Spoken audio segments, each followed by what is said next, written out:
Assalamualaikum warahmatullahi wabarakatuh. Sebelumnya perkenalkan, nama saya Indah Ayu Fitria dengan NIM 22022111034. Nah, di sini saya berasal dari Universitas Trunojoyo Madura, dan pada video kali ini saya akan membahas tentang judul kerangka konseptual sustainability reporting dan penerapannya pada kinerja keberlanjutan serta hubungannya dengan akuntansi aliran biaya material atau MFCA. Nah, sebelum itu saya ucapkan terima kasih kepada Bapak Dr. Sultansah SEAK MMMAKCA selaku dosen pengampu mata kuliah akuntansi lingkungan. Dan di sini saya ucapkan terima kasih juga kepada rekan-rekan saya yang turut membantu dalam proses pembuatan video kali ini. Nah, sebelum kita membahas ke pembahasan inti kali ini, di sini saya akan membahas terlebih dahulu tentang proporsi belanja pada laporan APBN, APBD, APBDes di 5 tahun terakhir di Indonesia. Nah, di sini udah ada tabel laporan APBN, APBD, APBDes 5 tahun terakhir. Nah, selanjutnya itu ada laporan APBN, di mana laporan APBN ini meningkatnya itu ada peningkatan naik turun, di mana turunnya itu di tahun 2021 dan 2022 dikarenakan adanya pandemi COVID. Dan yang di laporan APBD juga demikian, adanya grafik naik turun, di mana ini naik di tahun 2020, 2021 dan 2022, kemudian mengalami penurunan di 2023 karena adanya pandemi. Dan selanjutnya di laporan APBDes, di mana laporan APBDes ini sangat stabil di setiap tahunnya dan tidak mengalami penurunan karena pandemi. Selanjutnya saya akan menjelaskan keterkaitannya dengan materi pada kali ini. Yang pertama itu laporan APBN, di mana laporan APBN ini lebih mencondong ke aspek ekonomi, sedangkan sosialnya ini menurun, dan juga di lingkungannya ini sangat menurun sekali, kurang lebih dari 1%.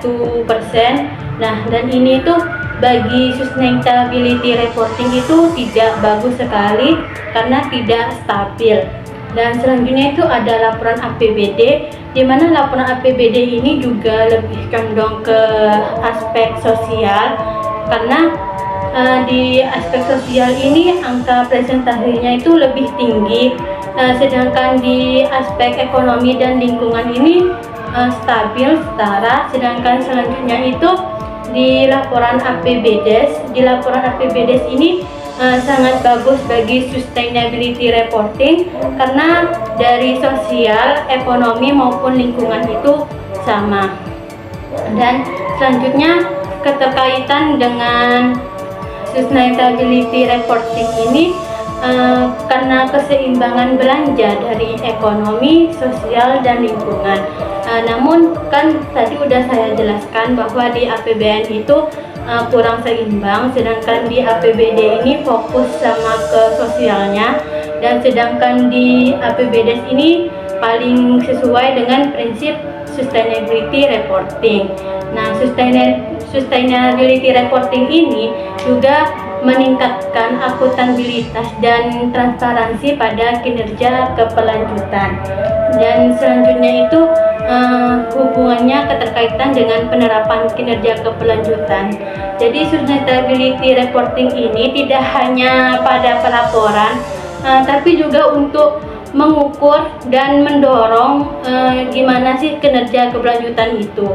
Nah, dan jika APBN ini hanya fokus pada ekonomi ataupun di APBD ini hanya fokus pada sosial, nah maka resikonya itu di lingkungan tuh merasa diabaikan gitu, dan akan menurunkan kualitas keberlanjutan jangka panjang. Sedangkan keterkaitannya dengan MFCA, material first cost accounting, itu di sini MFCA itu membantu mengukur efisiensi aliran biaya dan material. Sehingga penerapan MFCA ini kepada APBD maupun APBDes itu sangat efektif dan optimal untuk penggunaan anggaran. Dan jadi fungsi MFCA ini keterkaitannya sama APBN, APBD dan APBDes ini untuk menghitung efisiensi penggunaan sumber daya, kemudian mengidentifikasi limbah dan pemborosan, juga mendukung pengambilan keputusan itu berbasis data. Nah, setelah kita membahas tentang proporsi belanja dan juga keterkaitan dengan materi kali ini, di sini saya akan membahas ke materi inti pada kali ini. Nah, ke pembahasan inti kali ini tuh ada beberapa pembahasan. Yang pertama itu ada konsep dan tujuan sustainability reporting, terus ada konstruksi paradigma mengenai sustainability reporting, terus juga ada MFCA, material flow cost accounting, dan yang keempat itu ada hubungan sustainability reporting dengan akuntansi biaya aliran material atau MFCA, dan juga ada penerapan akuntansi biaya aliran MFCA pada kinerja keberlanjutan, dan juga ada manfaat penerapan sustainability reporting dan akuntansi biaya aliran material atau MFCA dalam bisnis. Dan yang ke-9 itu ada studi kasus dan implementasi, dan terakhir di sini saya akan membahas tentang kesimpulan. Nah, selanjutnya itu ada pendahuluan. Nah, seperti yang kita ketahui, dalam era bisnis modern ini, keberlanjutan itu menjadi penting dalam pengambilan keputusan strategis perusahaan dalam menghadapi tekanan dari pemerintah, investor, pelanggan, maupun dari masyarakat. Nah, untuk menerapkan praktik bisnis yang ramah lingkungan dan sosial itu, sustainability itu hadir dalam membantu bisnis tersebut. Nah, sustainability reporting sendiri itu adalah alat untuk mengukur dan melaporkan dampak kegiatan bisnis terhadap ekonomi, sosial, dan lingkungan. Dan sustainability reporting ini juga membantu meningkatkan transparansi, akuntabilitas, serta mengidentifikasi resiko dan peluang untuk strategis jangka panjang. Nah, akuntansi biaya aliran material MFCA di sini juga ikut mendukung keberlanjutan dengan meningkatkan efisiensi dan mengurangi limbah. Nah, dan juga dalam artikel ini mengkaji tentang keberlanjutan perusahaan. Nah, next selanjutnya itu ada konsep dan tujuan sustainability.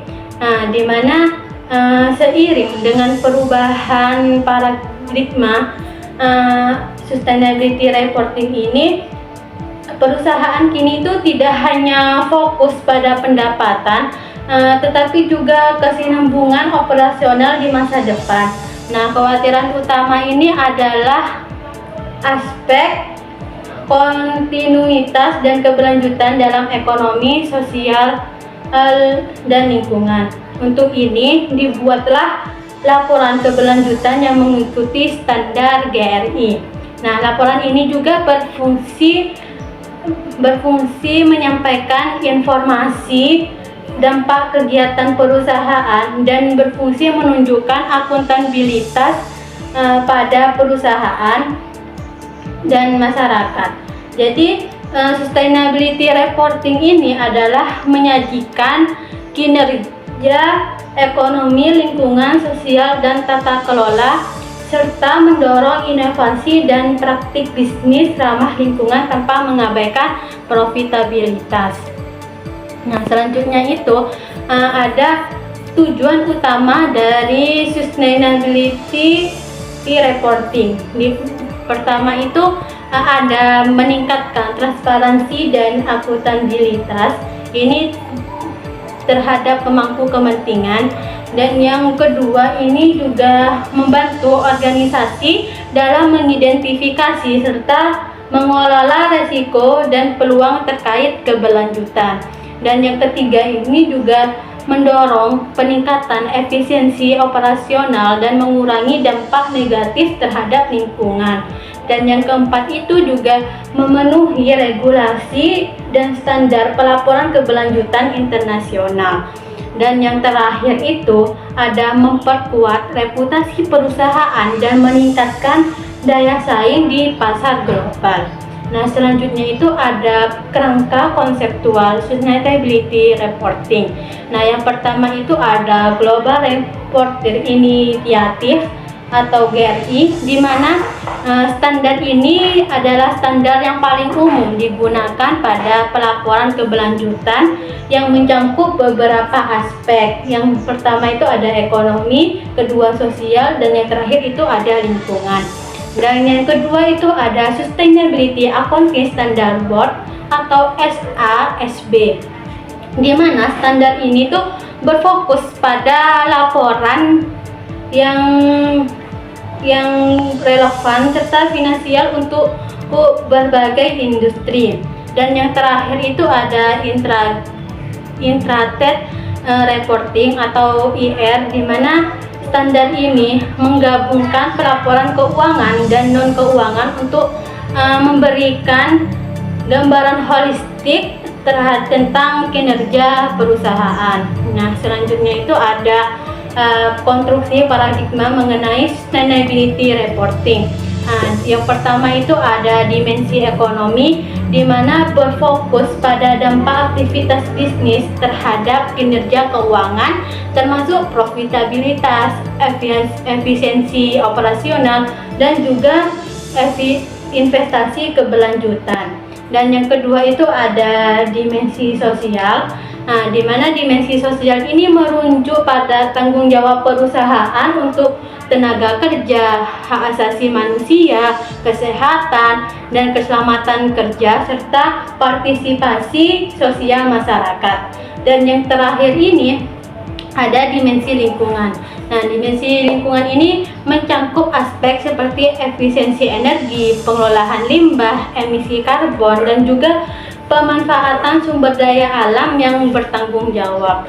Nah, untuk memastikan sustainability reporting yang efektif, perusahaan ini harus menentukan standar dan indikator kinerja sesuai dengan standar internasional seperti GRI. Nah, indikator utama ini termasuk pendapatan dan laba bersih untuk ekonomi. Nah, dan kemudian konsumsi energi dan emisi karbon ini untuk lingkungan, serta kesejahteraan karyawan untuk sosial. Jadi perusahaan itu perlu menetapkan sasaran jangka panjang untuk meningkatkan kinerja keberlanjutan. Nah, selanjutnya itu ada penerapan sustainability reporting pada kinerja keberlanjutan. Nah, yang pertama itu transparansi data, di mana transparansi data ini memberikan akses terbuka dan akurat terhadap informasi keberlanjutan perusahaan. Dan yang kedua itu ada stakeholder engagement, di mana stakeholder ini melibatkan pemangku kepentingan dalam pengambilan keputusan. Dan yang terakhir itu ada perbaikan keberlanjutan, di mana perbaikan keberlanjutan ini menerapkan strategi dan kebijakan untuk meningkatkan kinerja keberlanjutan melalui inovasi, efisiensi sumber daya, dan juga mengurangi pada masalah negatif lingkungan dan sosial. Nah, selanjutnya itu ada Material Flow Cost Accounting atau MFCA. Nah, di mana Material Accounting MFCA adalah metode akuntansi yang membantu mengidentifikasi kerugian dalam proses produksi dengan membandingkan bahan baku dan hasil keluaran. Nah, limbah ini juga menghasilkan ditunjukkan efisiensi operasional, dan pengurangan limbah juga dapat meningkatkan efisiensi. Dan MFCA ini juga melacak semua bahan baku dalam unit fisik untuk menghitung biaya dan juga mengoptimalkan proses produksi. Jadi penerapan MFCA di seluruh proses manufaktur ini penting untuk mengidentifikasi efisiensi dan juga pengolahan limbah secara efektif. Jadi pengolahan limbah ini juga memerlukan investasi besar, terutama di industri terpusat seperti tekstil gitu. Selanjutnya itu ada hubungan sustainability reporting dengan akuntansi biaya aliran material atau MFCA.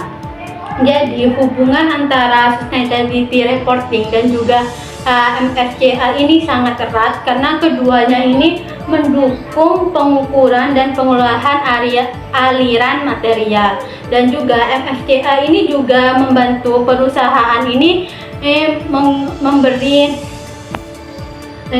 menghitung perusahaan ini cara efisiensi penggunaan material secara akurat, dan juga memberi data transparansi untuk sustainability reporting. Nah, dan juga ini memperkuat laporan keberlanjutan dan juga membantu manajemen membuat keputusan yang lebih baik. Nah, selanjutnya itu ada penerapan akuntansi biaya aliran material atau MFCA pada kinerja keberlanjutan. Yang pertama ini ada identifikasi material inflow, di mana ini menelusuri penggunaan dan pemborosan material pada proses produksi. Dan yang kedua itu ada analisis efisiensi, di mana mengungkapkan area tidak efisien dan mencari cara untuk mengurangi limbah. Dan yang terakhir itu ada peningkatan keberlanjutan, di mana peningkatan keberlanjutan ini meningkatkan efisiensi di keberlanjutan yang secara terus-menerus. Nah, selanjutnya ini ada manfaat penerapan sustainability reporting dan akuntansi biaya aliran material atau MFCA dalam bisnis. Yang pertama itu ada keberlanjutan lingkungan, di mana membantu perusahaan ini mengolah dampak lingkungan dengan mengoptimalkan penggunaan energi, mengurangi limbah, dan juga menekan emisi karbon. Dan yang kedua itu ada keunggulan kompetitif, di mana ini meningkatkan kepercayaan pelanggan dan juga investor melalui transparansi serta memberi nilai tambah di pasar global yang semakin peduli pada isu keberlanjutan. Dan yang ketiga itu ada kepatuhan regulasi, di mana mempermudahkan perusahaan ini memenuhi standar dan regulasi lingkungan serta menghindari resiko sanksi hukum. Dan yang terakhir itu ada inovasi keberlanjutan, di mana inovasi keberlanjutan ini mendorong pengembangan teknologi dan proses bisnis yang efisien, ramah lingkungan, serta mendukung transisi ke ekonomi sirkular. Nah, selanjutnya itu ada studi kasus dan implementasi, di mana salah satu contoh penerapan sustainability reporting ini dan MFCA ada di perusahaan otomotif yang mengelola limbah dan efisiensi bahan baku. Nah, MFCA sendiri itu membantu mengidentifikasi efisiensi dan menyusun strategi keberlanjutan. Nah, di industri makanan dan minuman, MFCA ini menganalisis proses produksi serta perubahan proses untuk meningkatkan efisiensi, dan juga citra keberlanjutan industri tekstil juga diuntungkan dari MFCA untuk mengidentifikasi penggunaan air dan energi yang tidak efisien dan mendukung keputusan terkait energi terbarukan dalam farmasi. Perusahaan juga menggunakan MFCA untuk mengurangi limbah kimia dan juga meningkatkan transparansi emisi karbon. Nah, teman-teman, sebelum kita mengakhiri pembahasan kali ini, kita udah ada di ujung pembahasan, di mana di sini ada kesimpulan, di mana kesimpulan dari pembahasan kita kali ini adalah sustainability reporting dan material flow cost accounting atau MFCA ini saling mendukung untuk efisiensi operasional dan juga keberlanjutan perusahaan. Jadi sustainability reporting ini juga melaporkan dampak bisnis, sedangkan MFCA ini mengurangi pemborosan. Jadi keduanya itu meningkatkan akuntabilitas dan reputasi. Integrasi ini membantu keputusan untuk mengoptimalkan sumber daya. Jadi studi kasus ini di berbagai industri menunjukkan efisiensi dan kepatuhan regulasi. Jadi perusahaan yang menerapkannya mendapat keuntungan finansial serta dampak positif bagi lingkungan dan masyarakat. Nah, baik teman-teman, kita udah selesai dalam pembahasan kali ini. Semoga pembahasan yang sudah saya bahas itu bermanfaat bagi teman-teman yang menonton. Semoga bermanfaat. Jangan lupa like dan komen video pembahasan kita ini. Kurang lebihnya saya mohon maaf. Wassalamualaikum warahmatullahi wabarakatuh.